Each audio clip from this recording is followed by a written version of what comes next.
నాగేష్ గారు అన్ని ఛానల్లోనూ కూడా కూర్చున్నాయి సార్. ఇప్పుడు అన్ని ఛానల్లో డిబేటబుల్ టాపిక్ లేదు. కేఎస్ ప్రసాద్ గారు నేను నేను పంపిస్తాను, అదే రోజు పంపిస్తాను. అది కరెక్ట్. నాకు ఈ ఫోన్ లో ఇన్స్టాగ్రామ్ లేదు చెప్పాలి, తప్పని చెప్పాలి. నేను మళ్ళీ వెనక మా ప్రభుత్వం ఏమైనా తప్పు చేస్తే మాది తప్పైందని మేము చెప్పుకుంటూ ఒప్పుకుంటూ క్షమాపణ చెబుతాం. నెక్స్ట్ తప్పు రిపీట్ కాకుండా చూసుకుంటాం. వైసీపీ లాగా తప్పును కూడా ఒప్పని చెప్పే అంత మంచి మనసు అయితే నాకైతే లేదులేండి. ఏమన్నా రిపోర్ట్ నాకు పంపించింది సార్, నేను స్టడీ చేసి అనాలిసిస్ చేసి రైట్ ఆర్ రాంగ్ చెక్ చేసుకొని డెఫినెట్గా నెక్స్ట్ డిబేట్ లో మన ఈ టాపిక్. ఈ రోజు ప్రియాంక గారి తల్లిదండ్రులు వచ్చి జగన్మోహన్ రెడ్డి గారిని కలిశారండి. ఏ రకంగా భరోసా ఇవ్వాలి, వాళ్ళకి న్యాయం అనేది జరగకుండా ఇంతవరకు ఆ వ్యక్తులు ఎవరైతే అట్లా కొట్టి చంపి తలకాయ టైర్ కింద పడేంత వరకు కూడా వెనక్కి ముందుకి పెట్టి చంపినటువంటి వాళ్ళని ఈరోజు వాళ్ళ ఒక ఫోటో లేదు, వాళ్ళ మీద ఎఫ్ఐఆర్ కాపీ లేదు, వాళ్ళు అసలు మందు తాగారా లేకపోతే గంజాయి సేవించారా, అసలు వాళ్ళకి ఏ రకమైన టెస్టులు చేశారు, ఏది కూడా లేదు. వాళ్ళ మీద పెట్టినటువంటి కేసులు హిట్ అండ్ రన్ కేసులు. హిట్ అండ్ రన్ కేసు దేని మీద పెడతారండి? హైవేల మీద కొట్టి వెళ్ళిపోతే చేస్తారు. హైవేల మీద మద్యం ఉండదు కదా. హైవేల మీద మద్యం ఉంటే అది మళ్ళీ గవర్నమెంట్ మీద కేసు అవుతుంది. మీరు అడ్డదిడ్డమైనటువంటి కేసులు పెట్టుకుంటారు, ఇష్టం వచ్చినట్టు మాట్లాడుతుంటారు. అసలు ఆ హిట్ అండ్ రన్ సెక్షన్లు ఎట్లా పెడతారండి వాళ్ళ మీద? వాళ్ళు పూర్తిగా కాన్షియస్ లో ఉండి ఆ అమ్మాయి సీరియస్ గా చూసిందని కొట్టి తలకాయ మీద టైర్ ఎక్కిందాకా కన్ఫామ్ గా చూసుకొని టైర్ ఎక్కించి వెళ్ళిపోయినటువంటి పరిస్థితి అక్కడ ఉన్నోళ్ళందరూ చూశారు. సీసీటీవీ కెమెరాలో చూసాం అందరం లైవ్ లో. మరి అలాంటి వ్యక్తుల్ని ఇంతవరకు అరెస్ట్ చేయకుండా, వాళ్ళ మీద ఎఫ్ఐఆర్ కాపీ ఏ రోజు కూడా ప్రజలకు బహిర్గతం చేయకుండా, వాళ్ళకి సంబంధించినటువంటి శిక్షలు ఏ రకంగా తీసుకున్నారని లేకుండా, ఏది కూడా బయటికి రాకుండా వాళ్ళని కాపాడుతున్నది ఈ అధికార పార్టీ కాదా? ఏంటి రమ్య గారు? అధికార పార్టీ కాదా వాళ్ళని కాపాడుతున్నది? వాళ్ళని ఖచ్చితంగా కాపాడుతుంది అధికార పక్షం పార్టీ. ఈ రకమైనటువంటి దిశా చట్టాన్ని చేసేసి ఆడపిల్లల్ని జగన్మోహన్ రెడ్డి గారు పాదయాత్రకి వెళ్ళి ప్రజల తరఫున పోరాడతారు. ప్రెసిడెంట్ గారు సమాధానం చెప్పండి సార్. వర్మ గారు ఎవరైతే ఆడబిడ్డ డాక్టర్ గారు చనిపోయారా, లేదంటే సిదిల అప్పలరాజు గారు బైక్ కింద వాళ్ళ కొడుకు బైక్ కింద పడి చనిపోయిన కుటుంబానికైనా సరే, ఈ కుటుంబానికైనా సరే, అలాగే వీళ్ళ ఎక్స్ఎంపీ మగాని భరత్ అనుకుంటా, రాజమండ్రి ఎంపీ ఎక్స్ఎంపీ, ఆయన కారు కింద చనిపోతే ఆయన కారు అక్కడక్కడ వేరే వాళ్ళకి ఇచ్చి ఆయన పారిపోయిన దృశ్యాలు కానీ, ఈ కుటుంబాలందరికీ ఆఖరికి జగన్మోహన్ రెడ్డి గారు పల్నాడు జిల్లాలో ఏదో పరామర్శకి వెళ్ళినప్పుడు ఆయన కారు కింద పెట్టి వీళ్ళందరికీ డెఫినెట్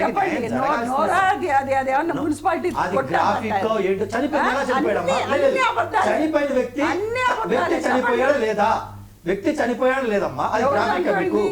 ఆ వ్యక్తి చనిపోతే మీ జగన్మోహన్ రెడ్డి తీసుకొచ్చి పరామర్శించుకున్నాడమ్మా, నా వల్ల తప్పు జరిగిందమ్మా క్షమించండి అని చెప్పి మీ జగన్మోహన్ రెడ్డి ఒప్పుకుంటే, మీరు ఇక్కడ డిబేట్లకు వచ్చి మా అన్న చేయలేదు, అది గ్రాఫిక్ చేశారు, ఇంకోటి ఎందుకు మెప్ప పెట్టడం దేనికి? తప్పు జరిగింది, ఒప్పుకుందాం, ఆ తప్పుని కరెక్ట్ చేసుకుందాం. అలాగే మీ యొక్క ఎక్స్ మినిస్టర్ విషయంలో కూడా, వాళ్ళ కొడుకు చేసిన విషయంలో కూడా తప్పే, కొడుకు చేసిన విషయం తప్పే, అందులో ఇంకా వాళ్ళ తండ్రి చేసిన ఇంకా తప్పే, అది బహిరంగ సత్యాలు, అవన్నీ ఒప్పుకోవాలి కదా. మరి ఆ కుటుంబం చాలా పేదది కదా, వెళ్ళి ఆ కుటుంబాన్ని ఏమన్నా ఆదుకున్నారమ్మా, మరి ఏమర్శించారా? ఈ అన్ని కేసుల్లో మనుషులైతే చనిపోయారు, దానికి సంబంధించిన కుటుంబాలందరూ రోడ్డు మీద పడ్డి, తప్పు ఎవరు చేసినా తప్పే. కానీ ఒకరి మీద న్యాయం మాట్లాడి ఇంకొకరి మీద న్యాయం ఎందుకు మాట్లాడా?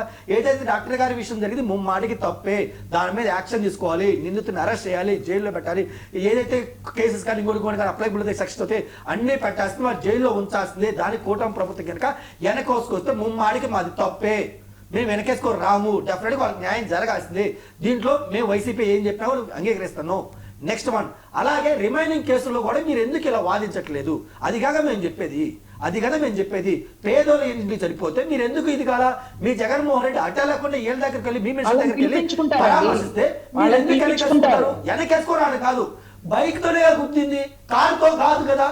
బైక్ తో గుర్తే ఉంది, కారుతో గుర్తే ఉంది సార్. వ్యక్తి చనిపోయాడు కదా, ఆ కుటుంబం రోడ్డు మీద పడింది కదా, అది కదా. ఇంకా డాక్టర్ గారి కుటుంబంలో పాప చనిపోయింది. ఇంకా చెప్పాలంటే వేరే కుటుంబం సిద్ధిల అప్పరాజు గారి కొడుకు చేసిన విషయంలో ఆ కొడుకు ఇంటి పెద్ద చనిపోయితే వారి కుటుంబం రోడ్డు మీద పడింది సార్. కొడుకు ఆ తండ్రి పోతే పిల్లలు కానీ, ఆ ముసలం కానీ, భార్య కానీ అందరూ రోడ్డు మీద పడితే ఎన్ని జీవితాలు అక్కడ అన్యాయం అయిపోయాయి. మరి అక్కడ ఎందుకు ప్రియాంకకి మీ ప్రభుత్వం తరఫున ప్రియాంకకి న్యాయం జరగాల్సింది కేఎస్ ప్రసాద్ గారు. మీ ప్రభుత్వం నుంచి ఒకరే కండోలెన్స్ ఇచ్చారా సార్? మాట్లాడాక సార్ ఆ డిపార్ట్మెంట్ ప్రెస్ మీట్ పెట్టారు. ఎలాగైతే వాళ్ళకి న్యాయం జరగాల్సిందే, కేసులు పెట్టాల్సిందే, తప్పు చేస్తుంటే అరెస్ట్ చేసి జైల్లో పెట్టాల్సింది ముమ్మాడికి. అది వెనక్కి ఎవరు వేసుకొచ్చినా అది ముమ్మాడికి తప్పు. మీరేం చేశారు చెప్పండి. మా గారి భరత్ గారే కాదు నాగార్జున గారు మాట్లాడుతున్నారు కేసు పడిందా? ఏ పోలీస్ స్టేషన్ లో మాట్లాడుతున్న కేసు చెప్పండి. నాగాని భరత్ మీద ఎక్కడ కేసు ఉందో చెప్పండి. అది ఈరోజు మీ గవర్నమెంటే కదా, ఆ సంబంధిత వ్యక్తిని తీసుకెళ్లి కేసు పెట్టమనండి. నాగార్జున గారు అడిగిన వాటి వేటికి సుజాత గారు దేనికి సమాధానం చెప్పరు? సుజాత గారు దేనికి సమాధానం చెప్పరండి? ఇప్పుడు వీటన్నిటికీ కూడా నాగార్జున గారు అడిగినవన్నీ కూడా కరెక్టే. నేను కూడా అవి అడగాలనుకున్నాను. ప్రియాంక గారు జరిగిన విషయం అది బాధాకరమైన విషయమే, దాన్ని పర్యవేక్షిస్తున్నారు. మరి మిగిలిన విషయాల్లో ఎందుకు సుజాత గారు మరి ఎందుకు స్పందించరు? చెప్తున్నా అన్నింటిలో కూడా ఒకళ్ళ మీద కేసు ఉంటే ఒకళ్ళ మీద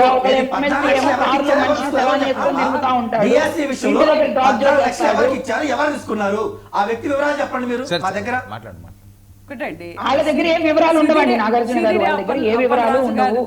వాళ్ళు వేటికి సమాధానం చెప్పరు. ఏమన్నా అంటే ఎలాంటి సోషల్ మీడియాలో పోస్టులు పెట్టుకుంటారు. ఆ రకంగా ఆయన రిమాండ్ లో ఉన్నారు. దానికి సంబంధించి లీగల్ యాక్షన్ తీసుకోవడం జరిగింది. దాన్ని వాళ్ళు కోర్టు ద్వారా వాళ్ళు అన్ని రకాల రిమాండ్ లో ఉండడం జరిగింది. వాళ్ళేమి కోర్టులను దాటి చట్టాన్ని దాటి పారిపోలేదు. ఈ రోజు ప్రియాంక అనేటువంటి వ్యక్తి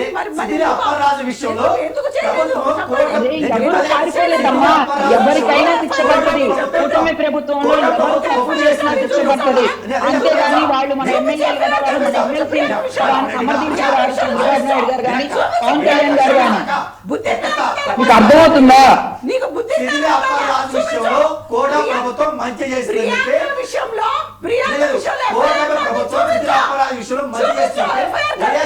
అధికార ప్రతినిధి ఒప్పుకోవడం చాలా సంతోషం. జగన్మోహన్ రెడ్డి గారు ఏదైనా అపరాధం సంభవించారో అది ముమ్మానికి తప్పని చెప్పి ఒప్పుకుంది. మీరు ఇలా నిజాయితీ మాట్లాడండి, నిజమైన మాట్లాడండి. తప్పు జరిగితే తప్పని చెప్పండి, ఒప్పు జరిగితే ఒప్పని చెప్పండి. కుదిరితే మీ జగన్మోహన్ రెడ్డి గారి క్లాస్ తీసుకోండి. అయ్యా జగన్ అన్న, మీరు శిథిలాపరాధ గారి విషయంలో మీరు తప్పు చేశారు, మీరు వెళ్ళకుండా ఉండాల్సింది, ఇది కరెక్ట్ కాదు. ఇంకా మీరు ఒక పెద్ద మనిషి ఒక అడుగు ముందుకేసి చనిపోయిన కుటుంబాల దగ్గరికి వెళ్ళి పరామర్శించి వాళ్ళకి ఏదైనా హెల్ప్ జరిగితే హెల్ప్ చేయాల్సింది. మీరు డాక్టర్ గారి విషయంలో ఇది చేయడం తప్పు అని చెప్పి మా అధికార ప్రతినిధి ఒప్పుకోవడం చాలా సంతోషకరం. దాంట్లో కోట ప్రభుత్వం తీసుకున్న చర్యలు సంబంధమైనదే మంచిదని చెప్పి మా అక్క ఒప్పుకుంది. ధన్యవాదాలు. అవును, కూటమి ప్రభుత్వం తీసుకున్నటువంటి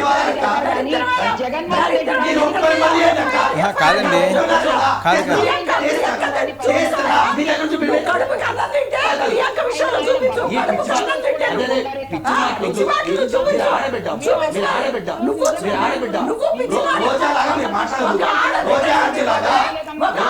చచ్చిపోతే నువ్వు బుద్ధి చూపించు.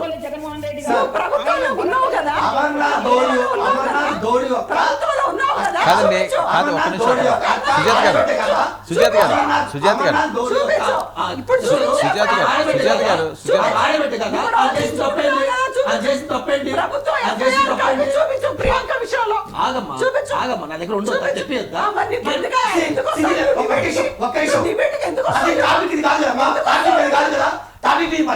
టాపిక్ కంప్లైంట్ ಮಾಡಿ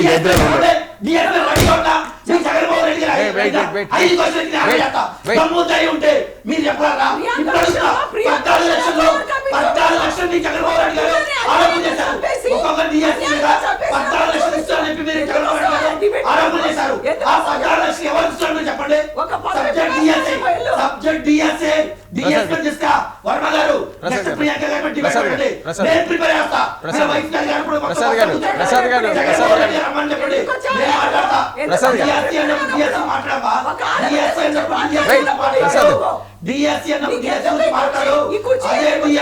ఎంతో మంది ఆడబిడ్డలు చదువుకొని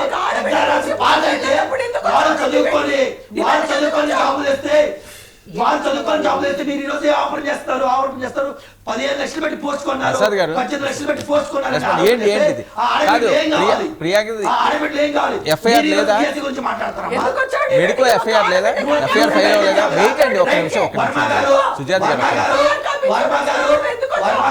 ఎఫ్ఐఆర్ అయితే నమోదైందండి, దానికి సంబంధించి ఎఫ్ఐఆర్ అయితే నమోదైంది. ప్రసాద్ గారు రెస్పాండ్. ఒక నిమిషం అండి, నాగార్జున ఇస్తాను. వెయిట్. సరే చేద్దాం, మీ ఇద్దరే పెడతాను, అప్పుడు నేను చేస్తాను. ప్రసాద్ గారు ప్రియాంక దాని మీద ఎఫ్ఐఆర్ నమోదైంది కదా? ఎఫ్ఐఆర్ నమోదు కాకుండా జరగలేదు. ఎఫ్ఐఆర్ అయితే నమోదైంది, కానీ ఆ సంబంధిత వ్యక్తులు అరెస్టులు జరగలేదు. ఓకే. సంబంధిత అరెస్టులకు బదులు వాళ్ళకి ఏంటంటే తాత్సారం జరుగుతుంది, ఐడెంటిఫికేషన్స్ క్రిస్టల్ క్లియర్గా చేయట్లేదు. ఇందులో ఎవిడెన్సెస్ ఆర్ వెరీ క్లియర్. ఎందుకంటే ఆ వీడియో ఫుటేజ్లో ఆ వ్యాన్ ఎవరిదో, ఆ స్కార్పియో ఇది ఉందండి 125 కింద ఎఫ్ఐఆర్ నమోదు చేశారట. ఇది ర్యాష్ అండ్ నెగ్లిజెంట్ యాక్ట్ ద్వారా అది తప్పు. ప్రాణాలు ఇంటెన్షనల్ చేశారు. హిట్ అండ్ రన్ కన్నా కారణం ఇంటెన్షనల్ మర్డర్ కింద దాన్ని ఫైల్ చేయాలి. హిట్ అండ్ రన్ కింద ఏదో హైవేలో జరిగినట్టు కాదు కదా. That fellow is unconscious condition లో అతను క్రిస్టల్ క్లియర్ గా అమ్మాయిని చంపిన విధానం వీడియో ఫుటేజ్ లో మనందరికీ సుస్పష్టంగా మరి కనబడుతుంది. సెక్షన్లు కూడా మళ్ళీ మార్చారట. తర్వాత amend చేశారు. 110 ఫస్ట్ R/W35 గా సెక్షన్లు మార్చారు. మీరు నన్ను అడిగారు చెప్పి లోపల మీరు కాదు, ఈ సెక్షన్లు చెప్తున్నాను, మీకు ఐడియా ఉందా అని. సార్ నేను చెప్తుంది అదే, నాకు తెలిసి దాని మీద ఎఫ్ఐఆర్ ఫస్ట్ కట్టింది హిట్ అండ్ రన్ తర్వాత దాని మీద సీరియస్నెస్ డెవలప్ అయిన తర్వాత దాని మీద ఎఫ్ఐఆర్లో కేసులు తిరిగి రిట్రీవ్ చేశారు. రిట్రీవ్ చేసిన తర్వాత వాళ్ళ అరెస్ట్ తథ్యంగా జరగాలి. కోర్టులో ప్రొడ్యూస్ చేసిన తర్వాత దాని మీద క్రిమినల్ అఫెన్సెస్తో ఇంటెన్షనల్గా చేసిన పని కింద దాన్ని ఎస్టాబ్లిష్ అయితేనే కానీ ఎఫ్ఐఆర్కి శాంచువిటీ కనబడట్లేదు. ఇది ప్రైమరీ దాంట్లో ఉన్నది. సో హిట్ అండ్ రన్ తేలిగ్గా స్టేషన్ బెయిల్ ఇవ్వడం ఇలాంటివి కుదరవు. రైట్. ఓకే, ఎవరికి అన్యాయం జరిగింది సరే న్యాయం చేయాలి. న్యాయం అనేది నేను ఇందులో చెప్తున్నాను సార్, ప్రభుత్వ స్పందన ప్రభుత్వం తరఫున ఉదాహరణ హోంమంత్రి గారో లేదంటే వాళ్ళని కన్సోలెన్స్ ఏది జరగలేదు. సో అట్లీస్ట్ కన్సోల్ చేయడానికైనా ప్రభుత్వం తరఫున ఒక అడుగు ముందుకు పడితే, ఈవెన్ లాకప్ డెత్ విషయంలో కూడా అంతా ముదిరి వాకాన పడిన తర్వాత చంద్రబాబు గారు పిలిచి మాట్లాడుకున్నారు. ఈ విషయంలో కూడా కృష్ణగిరి గారి ఫ్యామిలీని కూర్చోబెట్టి మాట్లాడి సంబంధిత చర్యలు ఖచ్చితంగా ఉంటాయని ప్రభుత్వ తరఫు నుంచి ఎష్యూరెన్సెస్ ఉంటే ఇంత ఫ్లేరప్ అవ్వకుండా ఉంటుంది. ఇప్పుడు ఇంత ఫ్లేరప్ అయ్యి రేపు పొద్దున జగన్మోహన్ రెడ్డి కలిసిన తర్వాత రేపు మళ్ళీ దాని మీద ఓ బ్రహ్మాండమైన ఇది ఉంటుంది. అక్కడి నుంచి మళ్ళీ ప్రభుత్వం ప్రతి చర్యలు కనబడితే ఇది ఎక్కడ బాధండి. అంట్లేదని ఆపోజిషన్ పార్టీ ప్రెజర్ పెడితేనే కానీ ప్రభుత్వం నుంచి స్పందన లేదా అన్నదే మా ఆక్రందన. Right. Okay, thank you so much అండి ప్రసాద్ గారు చేసిన పనులు. థ్యాంక్ యూ సుజాత గారు, థ్యాంక్ యూ రమ్య గారు, థ్యాంక్ యూ నాగ.